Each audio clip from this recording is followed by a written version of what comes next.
Angkor Wat is not just a temple. It is one of the largest religious monuments ever built by human hands.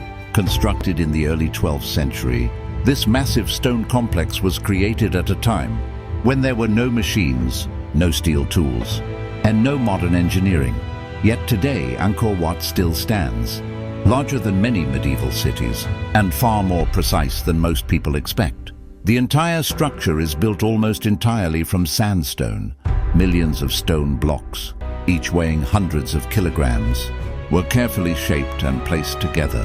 What makes this even more remarkable is that these stones were fitted without mortar. Instead of cement, the builders relied on extraordinary precision. Each block was cut so accurately that it locked into place through gravity and friction alone. Even after centuries of heat, rain, and shifting ground, many of these joints remain intact. But Angkor Wat was not built randomly.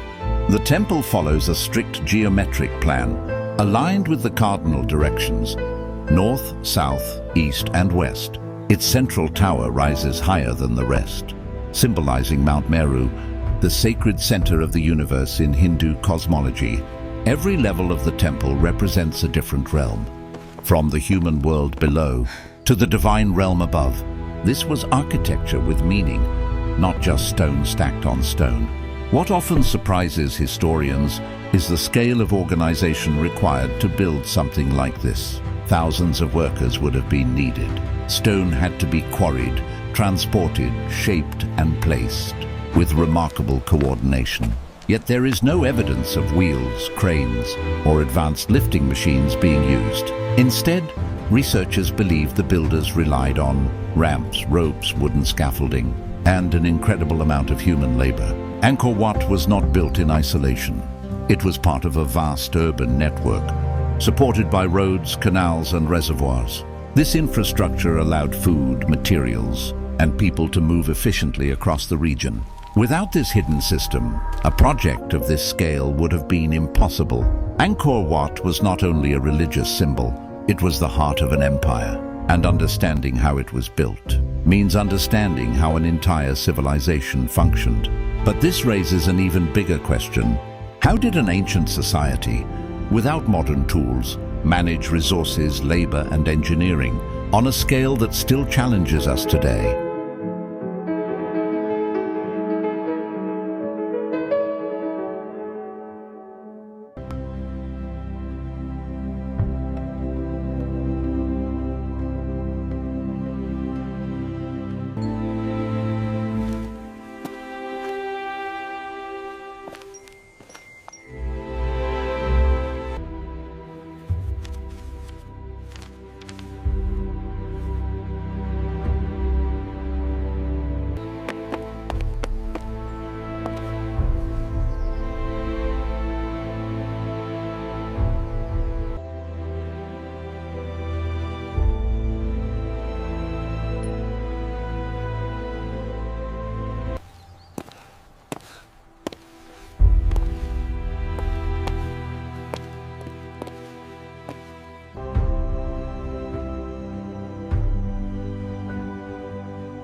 What truly sets Angkor Wat apart is not just the temple itself, but the system that supported it.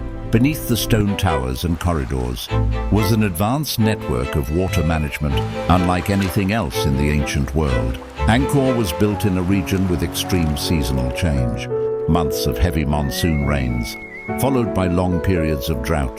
To survive and to build on this scale, the civilization behind Angkor had to control water with precision. They did this through an enormous system of canals, reservoirs, and moats. The largest reservoirs, known as barays, stretched for kilometers. They stored rainwater during the wet season and redistributed it during the dry months. This system allowed agriculture to flourish year-round, feeding a population of hundreds of thousands. Without this reliable food supply, Angkor Wat could never have been built. Water also played a symbolic role. The temple is surrounded by a vast moat, representing the cosmic ocean that surrounds Mount Meru in Hindu belief. Here, engineering and spirituality were woven together into a single design. But managing water on this scale required constant maintenance. Channels had to be cleared, dams had to be reinforced, flow had to be carefully balanced. Recent research suggests that when this system began to fail, the entire city became vulnerable. Floods damaged structures, droughts weakened agriculture. The balance that sustained Angkor slowly broke down. Angkor Wat itself survived, but the city around it did not.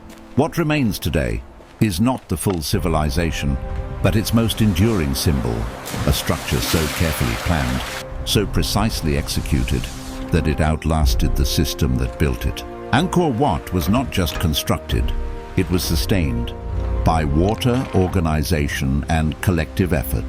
And when we look at it now, we are not just seeing a temple, we are seeing the remains of one of the most complex societies the ancient world ever produced.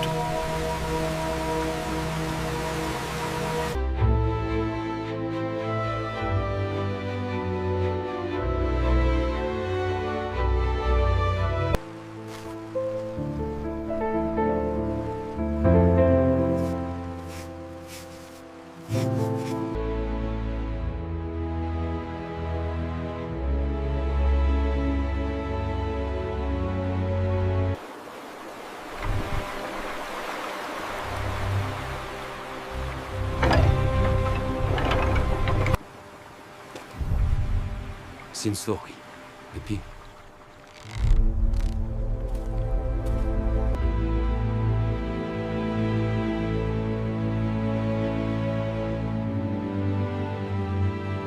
Angkor Wat still stands today, not because it was simple, but because it was carefully planned, stone by stone, system by system, generation by generation. The empire that built it is gone. Its people have faded into history, but this structure remains.